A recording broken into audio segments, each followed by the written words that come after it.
begin.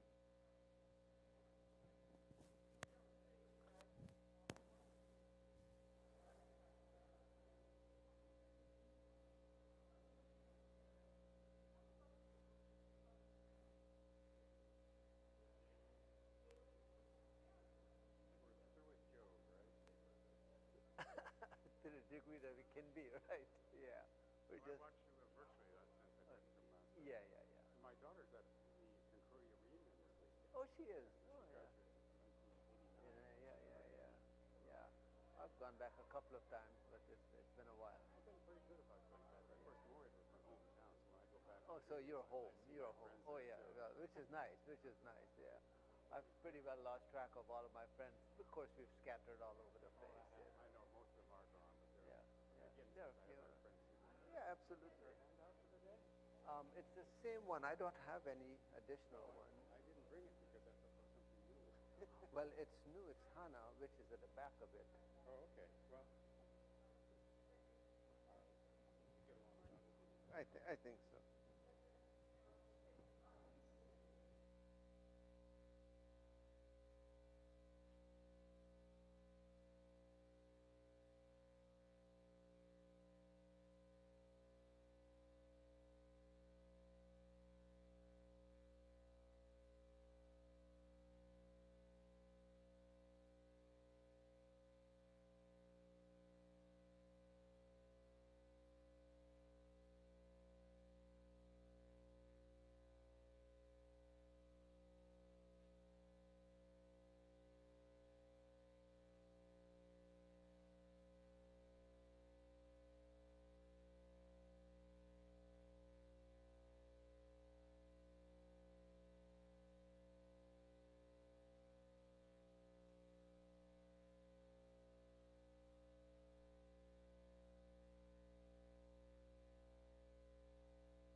I think we'll go ahead and get started while I think Jamie is trying to get the correct PowerPoint up there. So last time we ended on the note of what do you think of the ending? And a little, last time as well, but a little before that, we talked a little bit about the idea of Job questioning God. And this idea of questioning God is one that makes a lot of folks nervous. Okay, not you and I, because we don't get nervous.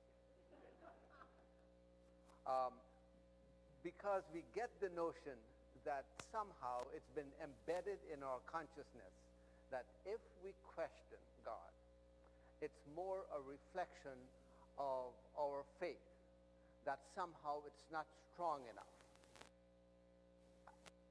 I think it's the opposite. If the relationship is predicated, if it's predicated on a faith that is strong, okay, we can make it very human here. Would we want our children to ask some tough questions sometimes, with the idea that in so doing, we as parents would not turn to them and say, well, thank you for the question, but unfortunately, I'm going to have to give you away now. Okay, you know. Now, you might have other reasons for wanting to do that, by the way. But probably not because we're asking tough questions. We want that. And as we get older, particularly with young children who, you know, I know it gets irritated, the why question. But why? But why? But why? And there's a point at which you want to say you are entitled to 3 whys or 2. Okay. And we talked a little bit last time that it's not only Job, which of course is the most famous of the serious questions, but we looked at Moses, and for those who were in church this morning or might be later on at the 11:30 service, you will hear from the book of Numbers. Okay. Now, I understand we don't all crawl, you know, and get all excited about the book of Numbers, which is unfortunate,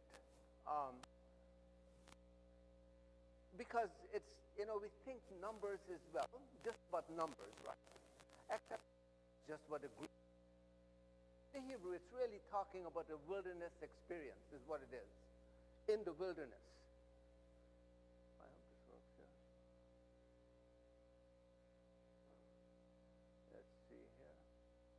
This is the new one.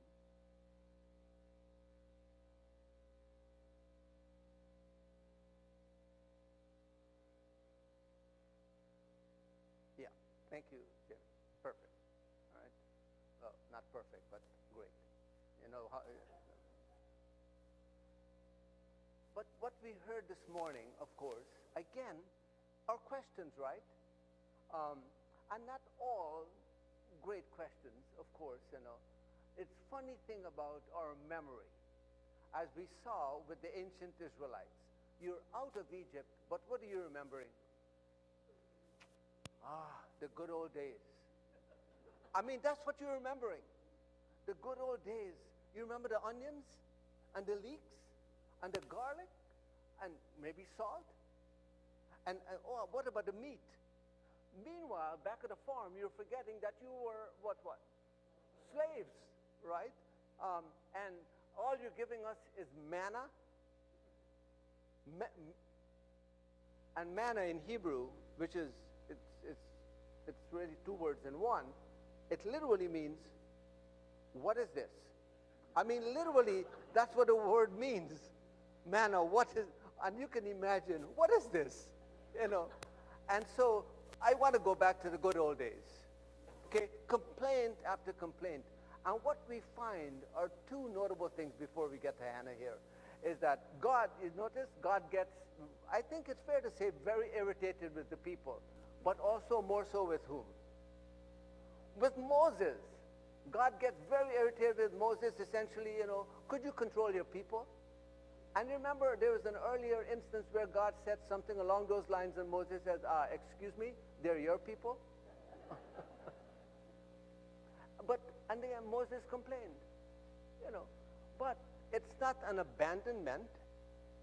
It's not an abandonment. And the complaint is predicated on the fact that my faith is rooted in you to the point where I can challenge you. Okay? So when we think about Job, I think it's important that we don't sort of end up thinking that Job is the only person who raises questions. It's all over the Bible, certainly in the Hebrew tradition. It's all over the place. And it's not about abandonment. Remember? I mean, think of Abraham raising, remember we talked about this? Abraham raising questions on behalf of whom? Sodom and Gomorrah. Now, it would be maybe even understandable that you will raise questions on behalf of a person or a city or a people that might be, understood as righteous. But Sodom and Gomorrah? And yet, what does God do? Listen and simply said, okay, show me 50. And you know what happens, right? And who turns away at the end? It's Abraham. It's Abraham. So I wanted to sort of kind of bookend what we were doing in these last 4 weeks now. We could have of course, we could have spent an entire semester or a year working through Job and look at all of the poetry, which is complicated and difficult, but also at some level engaging. But we don't have that luxury. But I wanted to at least have one little piece at the end here to talk about Hannah and the idea of barrenness and hope. Now, we don't use the language of barrenness today, do we? Words like barrenness, or even a single woman who does not get married, decades ago, she was referred to as a spinster, okay? That has gone the way of all human flesh and died a natural death, okay? But barrenness as a concept in the Bible still is very much alive, all right? And I want to talk a little bit about it, both literally in reference to Hannah, because that's the language that is used, but also in a moment metaphorically. What does it mean to live a life of barrenness? Okay. So, as you probably know, there's been a great deal of, how should we say, discussion about women who do not have children. Okay. No politics, okay? I just remind you that the Greek word from which we get the word politics simply means citizen. That's what it means. To be a politician is really to care for the citizens. So, but how far we have gone from that, right? I mean, that's literally what the word means. And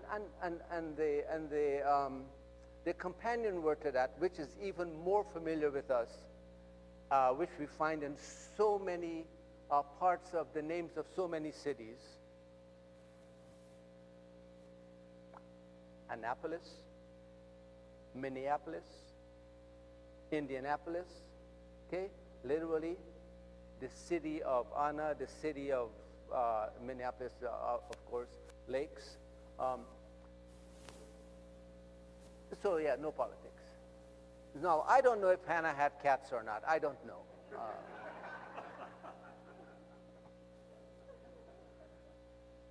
But we do know that cats existed at the time because, of course, we have read Egyptian literature, so we know that, right? We know that. But we do know this, and in many respects, it's beautiful It's poignant, it's haunting, it's painful, it's sad, but there's also redemption in this story. And I thought this would be a way for us to sort of bring things together, in a way to think about when we suffer, right? It does not always have to be something that the world will see. It doesn't mean that we're all sitting in ash dumps. It doesn't mean that we're tearing our robes and shaving our head and so on.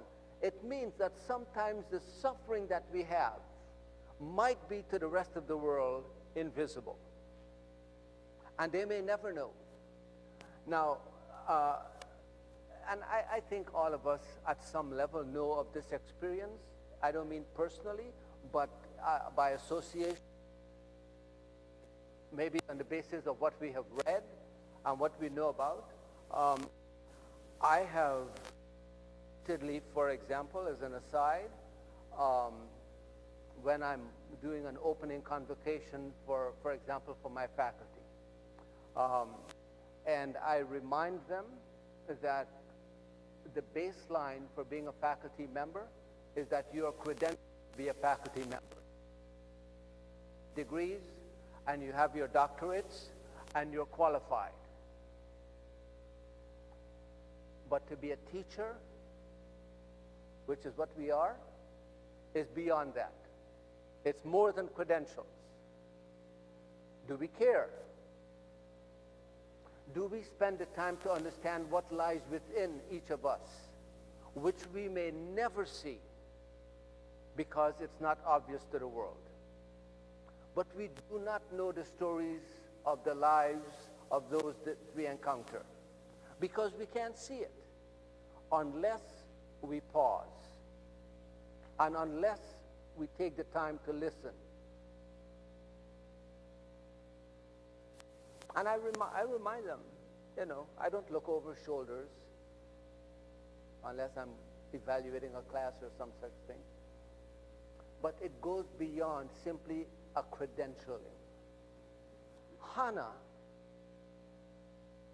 as we'll read this, is just distraught because she so desperately wanted to have a child. And from every indication, couldn't. And that's the story. But it's also the story about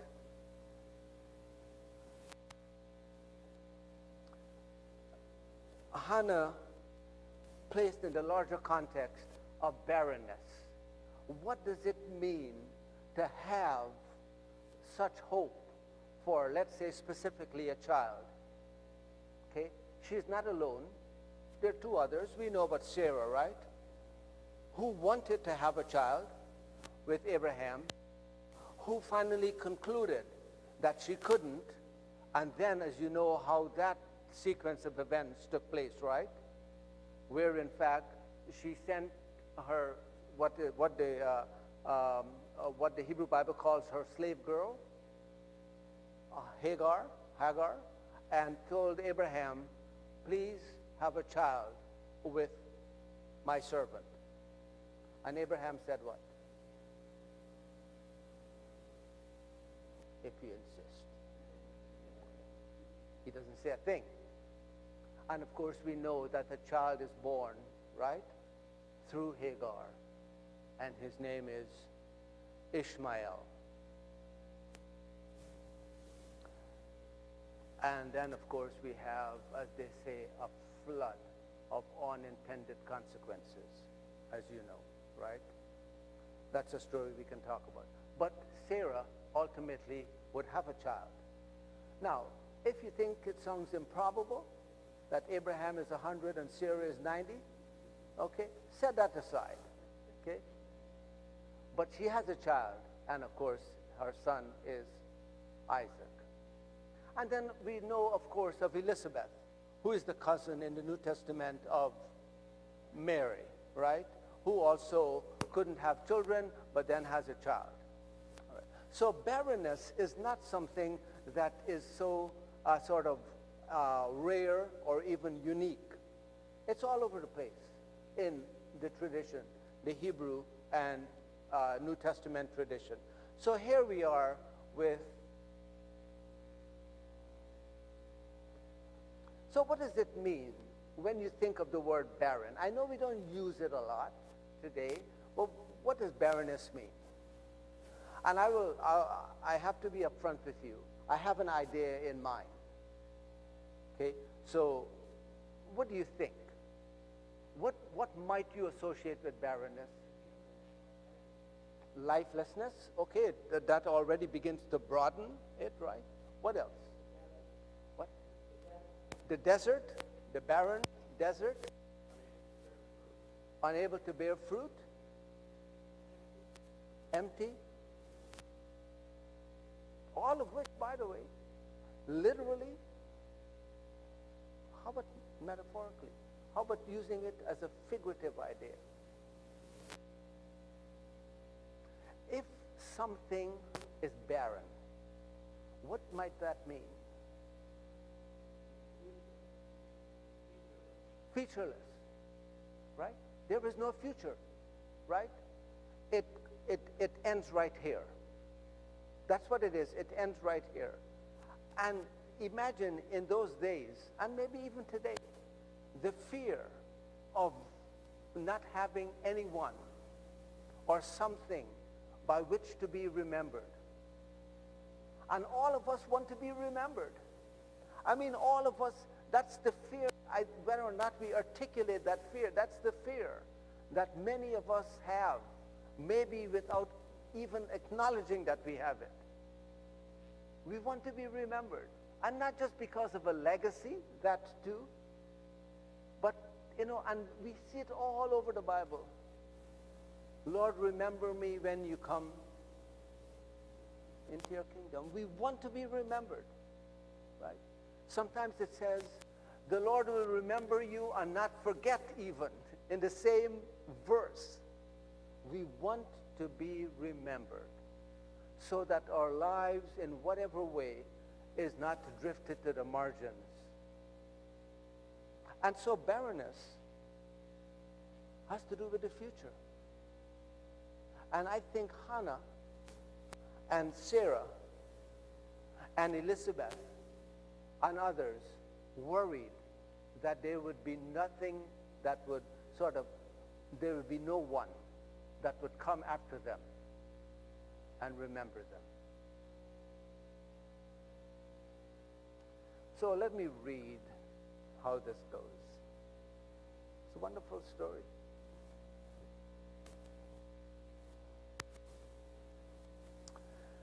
There was a certain man of Ramathaim, a Zophite from the hill country of Ephraim, whose name was Elkanah, the son of Jeroboam, son of Elihu, son of Tohu, son of Zuph, an Ephrathite. You notice conspicuously missing, it's all what? Son of, son of, son of. In the New Testament, we used to call it what, remember? The begats. If you use that language today, no one would know what you're talking about, right? But the King James Version, A begat B, who begat C, who begat. But here is the thing, why is this important? Remember, we used to laugh at, why are you reading a whole text of begats? Who care about the begats? Well, we should. Because it helps us understand and shape our identity. That there is something that came before us. Those who came before us. And then those who will come after us. And so, son of this, and son of that, and son of that, and son of that. And of course, even though you may not be thrilled about it, those days, you wanted to have what? A son. You wanted to have a son. You wanted to have a son. Even to this day, we sometimes hear people who say, well, my son will carry on my name, kind of thing. You wanted to have a son. Now, Elkanah had 2 wives. And by the way, for everyone, not us in here, but everyone who says, I don't care what you say, whatever I read in the Bible, I'm going to take literally, and it should apply to me. Okay? And you hear that sometimes, right? But of course, you want to understand contextually, you want to understand culturally, you want to I mean, listen, Solomon had 700 concubines and 300 wives, right? And probably a lot of vitamin stuff outside of his door. I don't know. But we don't want to start reading that and saying, well, what a guy. No, again, again. So he had 2 wives. The name of the one was Hannah, and the name of the other Peninnah. Peninnah had children, but Hannah had no children. And you can't get any more stark than that, right? There are 2 wives, one had children, and Hannah had no children. And this is a story about Hannah with Peninnah on the margins helping to shape it. Now this man, Elkanah, used to go up from year to year to his town, from his town to worship and to sacrifice to the Lord of hosts at Shiloh, where the 2 sons, there's some details here, 2 sons of Eli, Hophni and Phinehas.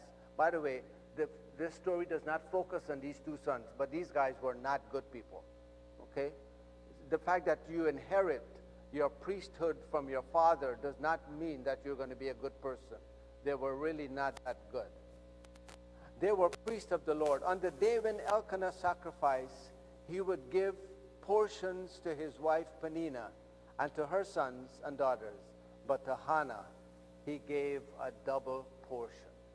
Okay. Now, we don't actually know what that means, to be honest. We really don't. There isn't any ancient text that says, in fact, if you go back and look at some of, I don't mean the Hebrew or the Greek, but if you even look at some of the English translations, you might very well see a footnote that says, word unknown. Okay? But what we know is that what Elkanah was doing is giving something doubly to Hannah, perhaps to appease her, perhaps to help her, perhaps to show his love, okay? Because he loved her, though the Lord, and I put Yahweh up here because this is uppercase Lord. This is not just some other guy like, the House of Lords. This is God. Had closed her womb.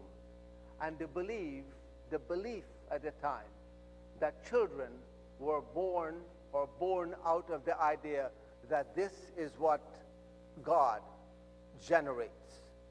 Okay? We'll look at this. I think one of the reasons that I believe this story is so profound is that it combines what God does, but also what God does in human activity, as we will see in a moment. It's not just waiting, you know what, I'm going to stand on my rooftop. I understand that there's been a hurricane and the water is rising, and I know I read someplace that the Lord will rescue me. Okay? And the boats come and they tell you, come on, let's take you off of there, and you're saying what? No, the Lord will rescue me. By the way, generally, I would say that does not end well. Okay? Because how that works is also the combining of God in human activity. And we will see a very good example of that in this story in a moment. So it went, but her rival, this is Peninnah, used to provoke her severely.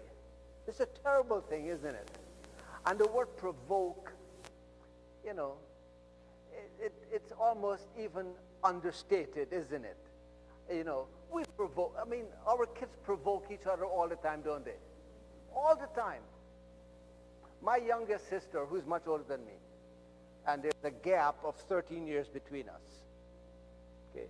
And I've said to my sisters before that I'm loved. And my youngest sister before me has said, that's what you think, but actually you're not even our real brother. We found you on the beach and brought you here. It's true. It's absolutely true.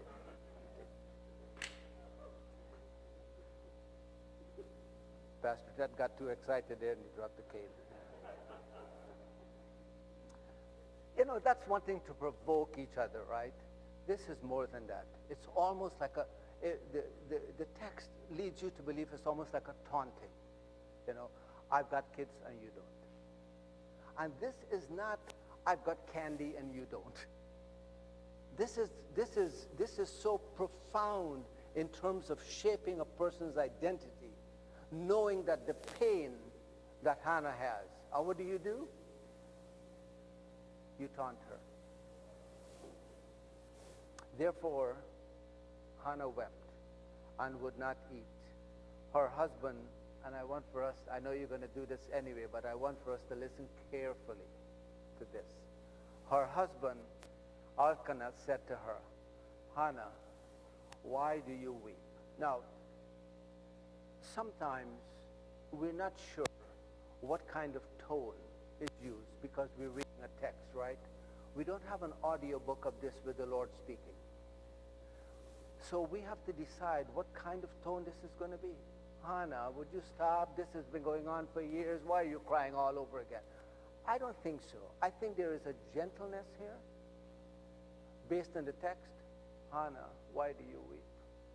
Why do you weep? Why do you not eat? Why is your heart sad? And then he said, by the way, sometimes you have to know when to stop. Those questions are really thoughtful questions. Hannah, why are you weeping? Why are you not eating? Why are you not sleeping? But then Elkanah goes on to say, am I not more to you than 10 sons?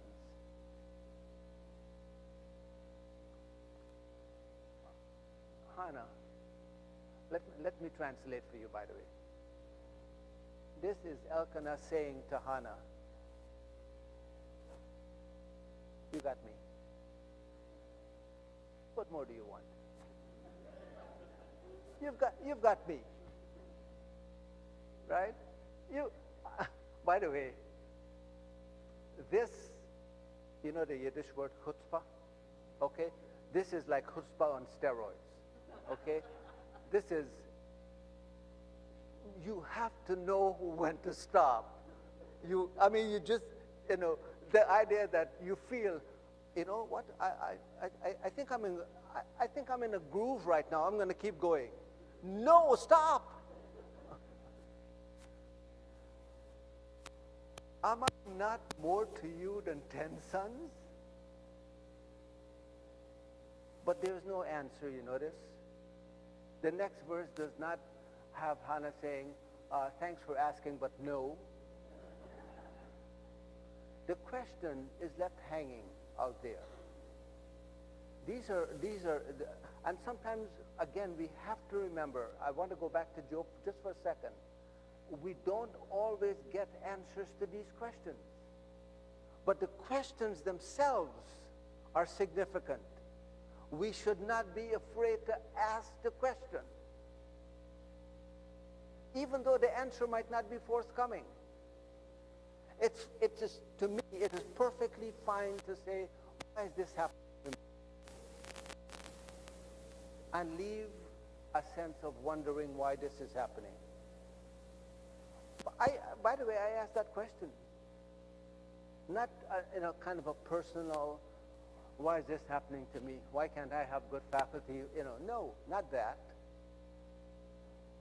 But why is this happening in our society?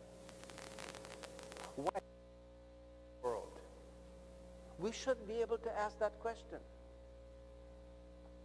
And in case you're wondering if this is something that is uniquely in the Hebrew tradition, let me remind you, which you already know, but sometimes when we know things, we have to be reminded of it, right? Maybe one of the greatest questions that was left in the New Testament that was asked of God, where there was no answer that was given at that moment. Remember that question? My God, why have you forsaken me? Okay? It's a quote right out of Psalm 22, right? And of all the things that Jesus could have said and did say on the cross, that is one of the questions. I notice there is no follow-up voice from heaven. And remember now, in the New Testament, we do have voices from heaven coming down, right? The baptism of John, for example, we do have those. This is my beloved Son in whom I'm well pleased, right? But there is no voice from heaven here. The question is left there because we have to be able to ask that question. And Elkanah says, you've got me. Stop, eat, sleep. You've got me. I mean, think about it. So what do we do in sadness? We do, many of us, not all of us, but many of us do with what Hannah does, right? We can't sleep. We can't eat. You know, we want to be left alone, some of us. By the way, some of us do the opposite, of course. I get that, and I'm not trying to be silly, right? But generally, right, we hear about people losing their appetite because of the sadness that they bear. And then, what do you do when the future appears bleak and we seem to have no control? What do you do? And again, we see that in our society, do we not? We see that in the world. You wake up, these days anyway, in the morning, and you see the news, and you wonder, I mean, this is not just depressing. You wonder where this is going to stop when the future seems almost impossibly bleak. But then we're reminded that hope only makes sense in the deepest way when there's a state of what? Hopelessness. That's when, right? It's almost sort of counterintuitive. That's when we have the greatest hope, when everything seems so hopeless. There are tears, there's no hunger, there's sadness of heart, there is despair. We know all of those words, right? I don't know what to do. I mean, imagine that I'm caught up between the role of God in my life and the role of my spouse, my husband in my life. And Hannah is in the middle wondering, what do I do to fulfill this? And I can't do this by myself.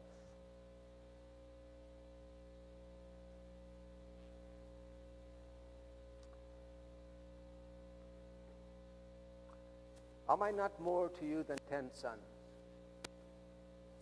After they had eaten and drunk at Shiloh, I love this phrase, Hannah rose and presented herself before the Lord. By the way, that phrase there, presented herself before the Lord, does not exist in the original Hebrew. That phrase was added later on in the Greek. You know, it was translated in Greek, right? And so that phrase only shows up in the Greek version of the Old Testament. Because there's an understanding that in a way, when Hannah rose, you have to have something else, right? If I begin a statement that says, I love, you're assuming that there's going to be a predicate here, right? It could be a thing or a person. And so the Greek added this phrase, Hannah rose and presented herself before the Lord. Now Eli, the priest, was sitting on the seat beside the doorpost of the temple of the Lord. She was deeply distressed and prayed to the Lord and wept bitterly. She made this vow, which we'll get to in a second. O Lord of hosts, if only you will look on the misery of your servant and remember me and not forget. See that phrase? Please remember me. do not forget. Remember and not forget your servant, but give to your servant a male child. I will set him before you as a Nazirite. Who, by the way, is the most famous Nazirite in the Hebrew Bible, in the Old Testament? Samson. Okay? And you will see the description here. Until the day of his death, he shall drink neither wine nor intoxicants, and no razor shall touch his head. Very Samsonite, right? This is a vow. This is a vow that she made. And so I want to talk a little bit about vows. What do you think about vows? By the way, this is not a word that is unfamiliar with us, right? We know about vows. And we associate them generally with marriage. And they're meant to do what? Guidelines? Seriousness of intent? Guidelines. I'm sorry. Sorry. Guidelines. You know, I mean, it's a guideline. I mean, you know, sure, you can take it or leave it. Seriousness of intent. Say that. A bargaining chip. Do we really, again, I know the concept of quid pro quo has taken on a very negative overtone in our society. But is this a bargaining? If you do this, I will do this. But I vow where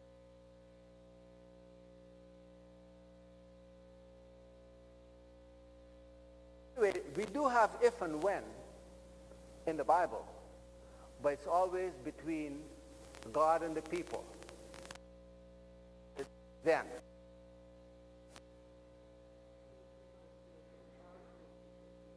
Vow to make people feel good.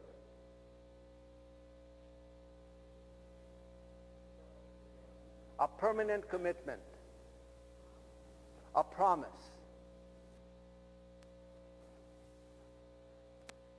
Alan is feeling badly over here, by the way, but the guidelines are there.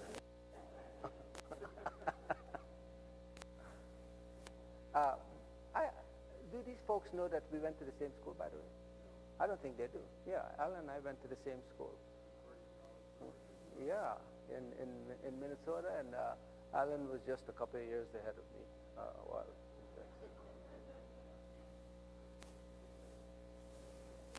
Are all vows good?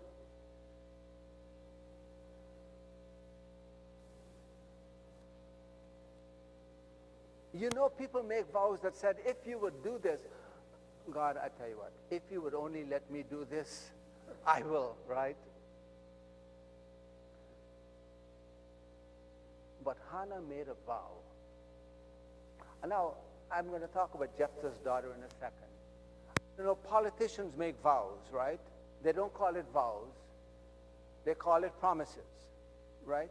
And because you and I are not cynical, and you're not old enough to be cynical in here, okay? But because we're thinking human beings, we can be skeptical. That's the nature of a person who thinks. We should be skeptical. But we make promises. And you know, a whole bunch have been thrown out there, right? About, if you elect me, I will do this, this, and this. We know that. And some of that is kind of cynical because why? Full well. One, you have no intention of doing that, or you can't. But, you know, that old saying, you campaign in poetry, maybe it's not as well known. You campaign in poetry, but you govern in prose. Okay? Right. In other words, it's all flowing and beautiful, and then reality kicks in. Lord, if you would only do this for me, I will do this for you. Hannah says, I just want to have a son. I have Jephthah's daughter up here, and I want to do this quickly. I know we don't have a lot of time. Anyone know about Jephthah?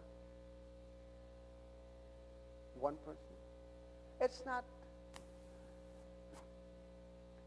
the story we want to read to our children. I'll put it that way. Okay? But Jephthah, in the book of Judges, was an outcast. Born, from what we're told in the text, to a prostitute, right? And we don't know who his father is, because if you're born to a prostitute, what? Any number of the men could be your father, right? And these are the very men who kicked him out. And yet, when the place was under siege and they needed a military person, the only person they can think about who had this kind of military experience, pretty much kind of like, organized in an army, but, he's kind of out there. We know of his reputation. They asked him to come back and lead us into battle.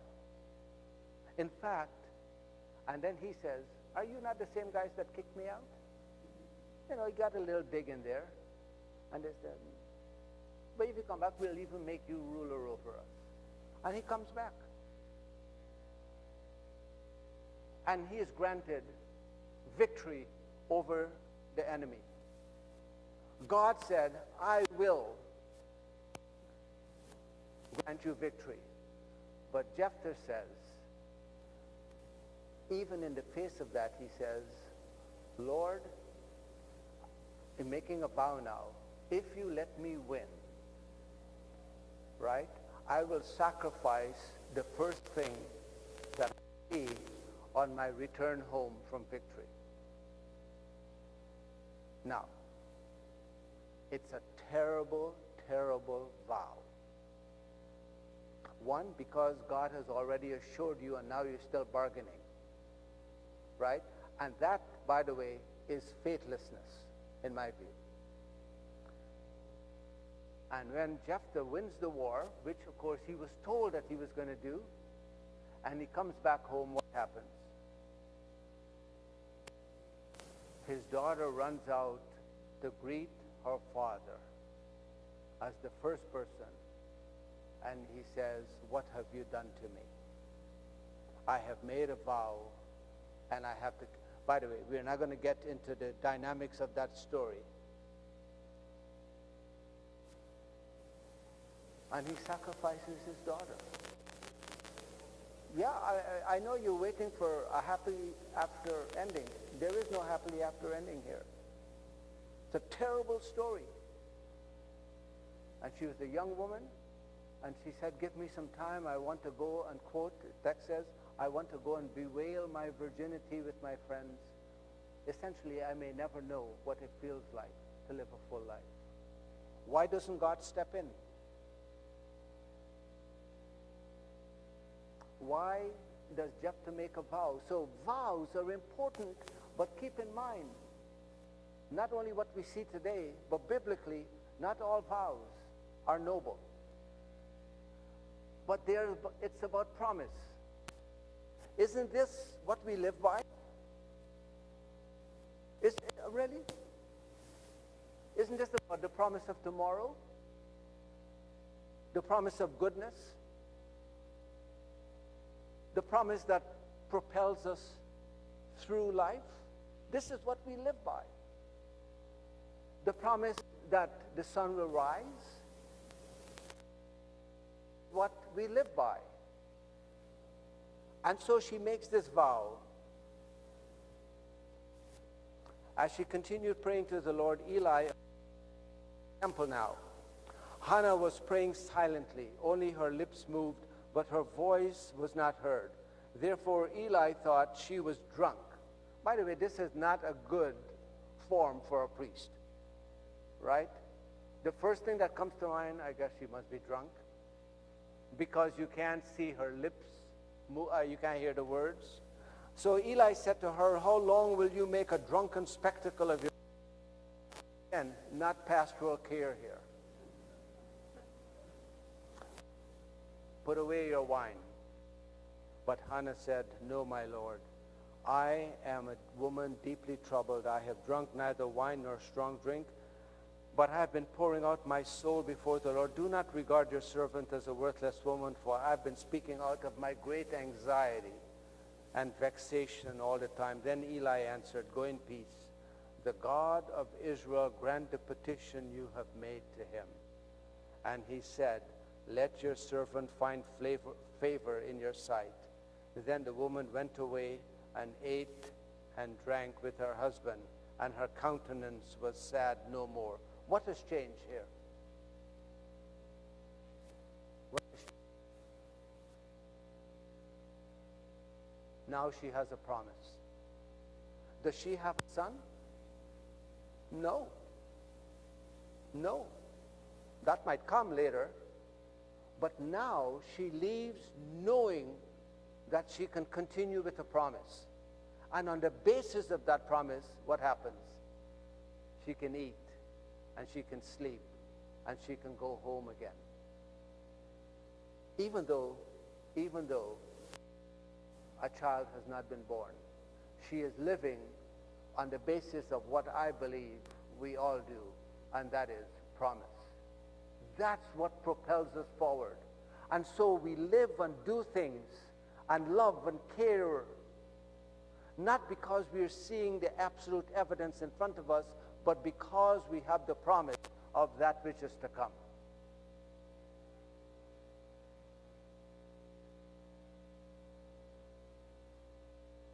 And sometimes what you might think, not us here, as a drunken spectacle, is really desperation.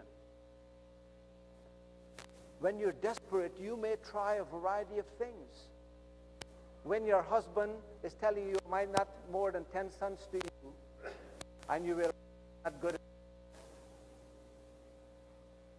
When your priest is saying, put aside your alcohol, your wine, and you realize all that you have left.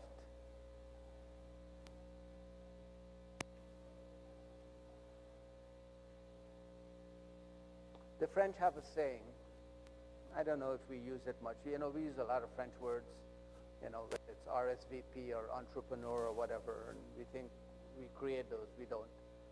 But the French have a saying, avec le temps. It literally means in time or with time. That's what it means, with time. With time. It's a good phrase. Okay? Avec le temps. Something will happen. Avec le temps. And what happens is that the miracle of the extraordinary happens in the ordinary. Okay? You notice as we read here, they rose early in the morning and worshiped before the Lord. Then they went to their house. Elkanah knew his wife Hannah.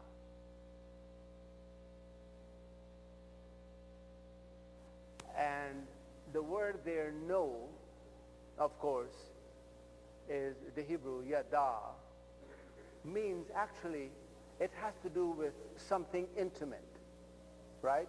And sometimes, not often, even though it's been reduced to this, right? We see it in the New Testament and the Old Testament, know the Lord, right? It has to do with intimacy. It also has to do with sexual relationships. So, Elkanah knew his wife, Hannah. That's it. And the Lord remembered her, and in due time, avec le temps, okay, Hannah conceived and bore a son, and she named him Samuel.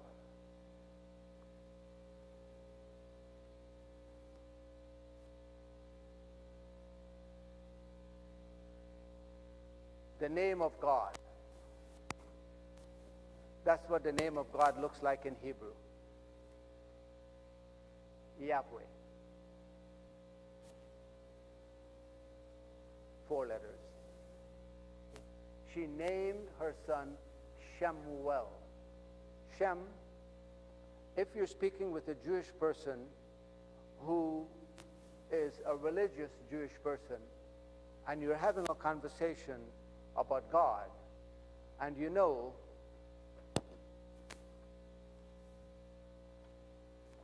again, Jewish scholars who still are very much steeped in religious practice, when they speak of God, they always are right. This is the way it's written. Okay? So it's a way of saying you can't pronounce it, because the name of God is so sacred, you cannot pronounce it. And so when we are speaking with each other, let's say 2 Jewish persons are speaking with each other about God, what do? What you do is that you never say God, and you most certainly do not say Yahweh. What you say is Hashem. And Hashem literally means the name, as in Shemuel, right? The name of God. So every time you're speaking about God and you want to reference God, you say Hashem, the name. And everyone will know that you're referring to God. The son is named Samuel, and she keeps her vow. Quickly here. The man Elkanah and all his household went up to offer to the Lord the yearly sacrifice and to pay his vow. But Hannah did not go up, for she said to her husband, as soon as the child is weaned, I will bring him. He may appear in the presence of the Lord and remain there forever.